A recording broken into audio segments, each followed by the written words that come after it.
A very good morning, students. Welcome in TSN Senior Secondary School.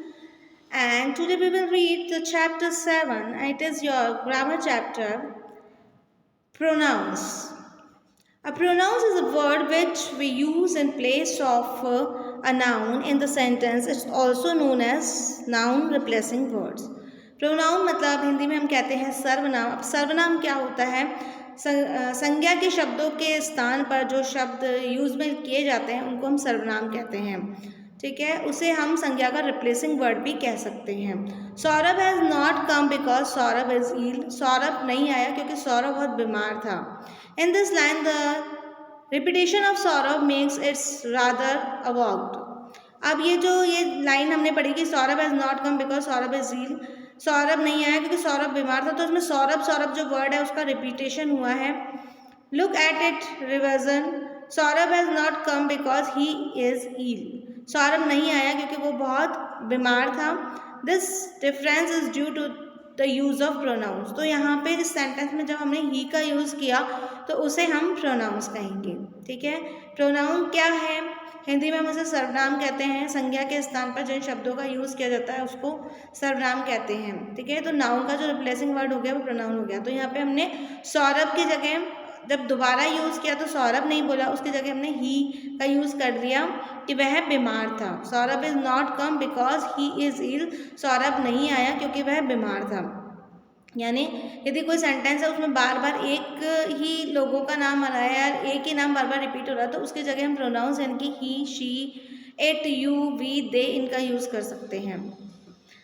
Kinds of pronouns, सर्वनाम के प्रकार। अब जो प्रोनाउन है वो कितने टाइप के होते हैं?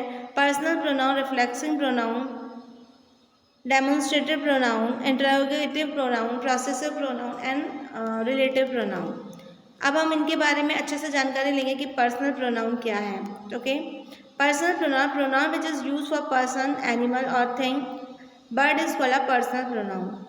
Look at this sentence. I am farmer, you are a doctor, we played a football, he is an honest boy, she is very kind girl, it is very beautiful table. Personal pronoun which is used for person, animal or thing and bird is called personal pronoun. जो pronoun एक व्यक्ति, जानवर और कोई भी किसी भी thing के लिए यूज़ में किया जाता है या किसी पक्षी के लिए यूज़ में किया जाता है उसे पर्सनल प्रोनाउन कहते हैं। जैसे कि इस सेंटेंस में बात हुई है एक व्यक्ति की, I am a farmer, you are a doctor, he played a football, he is a honest boy, she is very kind girl, it is very beautiful table. तो ये सब क्या हो गया? पर्सनल प्रोनाउन हो गए। Personal pronoun are three types. Personal pronoun जो है वो थ्री टाइप्स होते हैं, first person, second person and third person. First person, if the speaker tells about himself it's called the first person. जब speaker खुद के बारे में बात कर रहा है तो वो फर्स्ट पर्सन हो जाता है। Look at this sentence, I am going to market, मैं मार्केट जा रहा हूँ। तो ये लड़का खुद के बारे में बता रहा है।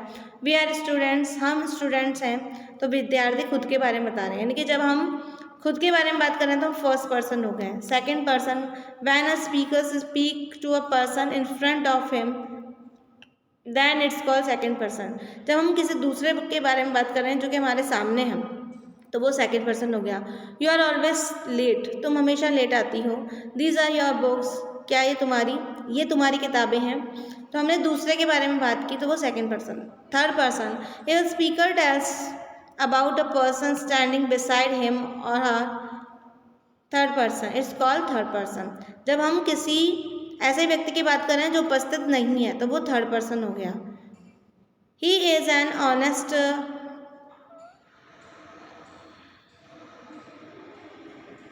जैसे कि ही फर्स्ट पर्सन हो गया, इसमें हिम सेकंड पर्सन हो गया और हिज थर्ड पर्सन हो गया।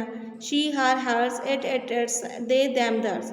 Look at the sentence, he is an honest student, she is brave girl, they play with him, it's my pet dog. He is an honest student, वह एक बहुत ही ईमानदार विद्यार्थी है। She is a brave girl, वह एक बहुत ही बहादुर लड़की है। दे प्ले विथ हिम, वो उनके साथ खेलते हैं। It is my pet dog, ये मेरा पालतू कुत्ता है।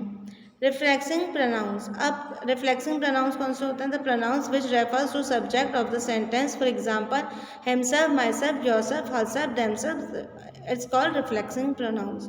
रिफ्लेक्सिंग प्रोनाउंस कौन से होते हैं? जिसमें कि हम यूज़ करते हैं my self, your self, them self, इनका वो रिफ्लेक्सिंग प्रोनाउन होते हैं। The pronouns which refers to the subject of sentence, ऐसे प्रोनाउंस जो कि अपने सेंटेंस में उसके कर्ता के बारे में बताते हैं, जैसे कि आई do my work my self, मैं अपना काम स्वयं करता हूँ। तो ये माई सेल्फ जो है इसने बताया किसके बारे में, मेरे बारे में। You made your self angry, तुम खुद ही गुस्सा हो जाते हो, है ना, तुम खुद पर खुद ही गुस्सा हो जाते हो। तो इसने किसके बारे में बताया, यू के बारे में। तो जो रिफ्लेक्सिंग प्रोनाउंस वो हैं जो कि हमें सब्जेक्ट के बारे में नॉलेज देते हैं, सब्जेक्ट के बारे में बताते हैं कि कौन उस काम को कर रहा है। डेमोन्स्ट्रेटिव प्रोनाउंस, तो रिफ्लेक्सिंग आप समझ जाना कौन सा सेंटेंस जिसमें माई सेल्फ, योर सेल्फ और देम सेल्फ आते हैं। Demonstrative pronouns, the pronouns which are used to point out the object for which they are used are called demonstrative pronouns. Look at these sentences. This is my puppy.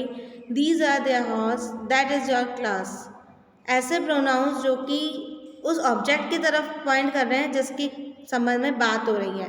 जैसे this is my puppy, यह मेरा puppy है, तो ये doggy की तरफ इशारा कर रहा है कि दिस इज़ माई पपी, ये मेरा पपी है। दीज आर देयर हॉर्सेस, ये उनके घोड़े हैं। दैट इज़ योर क्लास, और दैट इज़ क्लास की तरफ इशारा कर रहा है कि वो वाली क्लास जो है वो तुम्हारी क्लास है। तो यहाँ पे दिस, दैट, दीज का जो यूज़ हुआ है वो पर्टिकुलर किसी ऑब्जेक्ट को दर्शाने के लिए हुआ है, तो वो डेमोन्स्ट्रेटिव प्रोनाउंस हो गया जो कि किसी ऑब्जेक्ट को दर्शा रहा है। अब interrogative pronouns, we use interrogative pronouns for asking question only. What, where, which, why, etc. are mainly used in interrogative pronouns। तो जब हम किसी से कोई क्वेश्चन पूछते हैं तो उसके लिए हम इंटेरोगेटिव प्रोनाउंस का यूज़ करते हैं, जैसे who, what, which, when, where, इन सब का यूज़ करते हैं। तो और जिसके पीछे क्वेश्चन मार्क है वो इंटरोगेटिव सेंटेंस हो गया, और इसमें WH वर्ड है वो इंटरोगेटिव प्रोनाउंस हो गए, प्रश्नवाचक सर्वनाम। अब है possessive pronouns. Possessive pronouns are use to show the possession of the object in the sentence. For example, mine, yours, theirs, ours, hers, etc. अब जैसे इसका, अब दिस पेन इज़ योर्स, ये पेन तुम्हारा है। दैट हाउस इज़ माइन, ये घर मेरा है। दिस स्कूल इज़ योर्स, ये स्कूल तुम्हारा है। आपका उस पर कितना अधिकार है वो आपको पोसेसिव प्रोनाउन बताता है, ठीक है। अधिकारात्मक सर्वनाम जिसे हिंदी में कहते हैं, तो आपका किसी चीज़ पर अधिकार है तो वो जो अधिकार शब्द बताते हैं, योर्स, माइन, आर्स, वो सब पोसेसिव प्रोनाउंस में आते हैं। अब है reflective pronouns, the pronouns which are use to join two sentence together and refer back to the nouns going before them are called the reflective pronouns. The boy who won the prize is my brother. मतलब ये जो reflective relative pronoun अब संबंध बताते हैं, है ना, संबंधवाचक सर्वनाम इसे हिंदी में कहेंगे, और ये आपस में संबंध बताते हैं। जैसे कि सेंटेंस है, the boy who won the prize is my brother, वह लड़का जिसने कि वह प्राइज जीता वो मेरा भाई था। तो इसमें क्या बताया, रिलेशन बताया। This is the watch which my uncle gave me yesterday, ये वह घड़ी है जो कि मेरे अंकल ने मुझे यस्टरडे दी थी। तो यहाँ पे हु, विच, हुम और हुज इनका क्वेश्चन बनाने के लिए यूज़ नहीं हुआ है, इनका रिलेशन बताने के लिए यूज़ हुआ है। तो जो रिलेटिव प्रोनाउन है वो क्या कर रहे हैं, दो सेंटेंस में आपस में रिलेशन बता रहे हैं, ठीक है। द मैन हुम he gave a pencil is my uncle, वो आदमी जिसने की पेंसिल दी थी वो मेरे अंकल हैं। The women whose husband is dead is called widow, वो औरतें जिनके के हस्बैंड की डेथ हो जाती है वो विडो कहलाती हैं, ठीक है। तो इसमें हु, विच, हुम, हुज ये क्या कर रहे हैं, रिलेशन बता रहे हैं। समझ में आया। रिलेटिव प्रोनाउंस क्या होता है, जिसमें कि WH वर्ड का यूज होता है पर रिलेशन बताने के लिए, राइट। तो अभी हमने प्रोनाउन पढ़ा। प्रोनाउन क्या होता है, वह वर्ड जो कि संज्ञा के स्थान पर यूज में ले जाते हैं उनको प्रोनाउन कहते हैं, ठीक है।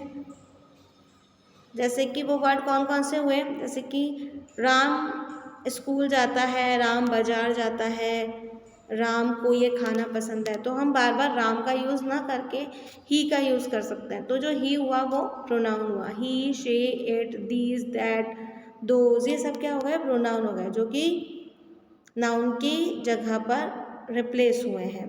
Pronoun is a word which use in place of noun. तो ये नाउन का रिप्लेसिंग वर्ड है। प्रोनाउन कितने टाइप के होते हैं? Personal pronoun, reflexive pronoun, demonstrative pronoun, interrogative pronoun, possessive pronoun और रिलेटिव प्रोनाउन। पर्सनल प्रोनाउन जब हम खुद के बारे में बात करते हैं तो पर्सनल प्रोनाउन है, जैसे कि I am a farmer, you are a doctor, we played football. तो ये सब पर्सनल प्रोनाउन है। अब पर्सनल प्रोनाउन 3 होते हैं, first person, second person, third person. First person वो जो खुद के बारे में बात कर रहा है, सेकंड पर्सन हमारे सामने कोई बैठा हुआ है उसके बारे में बात कर रहे हैं, थर्ड पर्सन जब हमारे सामने कोई नहीं है तब भी हम उसके बारे में बात कर रहे हैं, यानी कि किसी तीसरे के बारे में बात कर रहे हैं, तो वो थर्ड पर्सन हो गया। अब इसके बाद है रिफ्लेक्सिव प्रोनाउंस। रिफ्लेक्सिव प्रोनाउंस कौन होता है? जब the pronouns which refers to the subject, जब वो प्रोनाउन यानी कि वो सर्वनाम शब्द जो कि सब्जेक्ट की तरफ इशारा करते हैं, जैसे I do my work myself, तो my self, your self, them self, ये सब है रिफ्लेक्सिव प्रोनाउन जो कि कर्ता की तरफ इशारा करते हैं। डेमोन्स्ट्रेटिव प्रोनाउन कौन सा हो गया? जब हम किसी चीज़ की तरफ पॉइंट आउट करते हैं, जैसे कि दिस इज़ माई पेंसिल, है ना, these are flowers, beautiful flowers, और आई लाइक दोज पिक्चर्स। तो हम किसी की तरफ पॉइंट आउट करते हैं तो वो डेमोन्स्ट्रेटिव प्रोनाउंस हो गया। इंटेरोगेटिव जो कि प्रश्न पूछने के लिए है, WH वर्ड। पॉसेसिव प्रोनाउन जिसमें कि हम अपना अधिकार बताते हैं, this is mine, this is yours, this is ours. तो ये योर्स, माइन, ये अपना अधिकार बता रहे हैं, पॉसेसिव। और रिलेटिव जो कि आपस में संबंध बता रहे हैं। ओके, तो अब आपको ये प्रोनाउंस वाला चैप्टर तो अच्छे से समझ में आ गया होगा। फिर उसके बाद में इसकी एक्सरसाइज है, मल्टीपल चॉइस क्वेश्चंस हैं, और भी काफ़ी इसकी एक्सरसाइज है, वो आप PDF में से देखकर कर लेना और अच्छे से इस चैप्टर को करना। Do your work in proper time, neat and clean, and I think you understand this chapter. Now your chapter is complete, so thank you so much.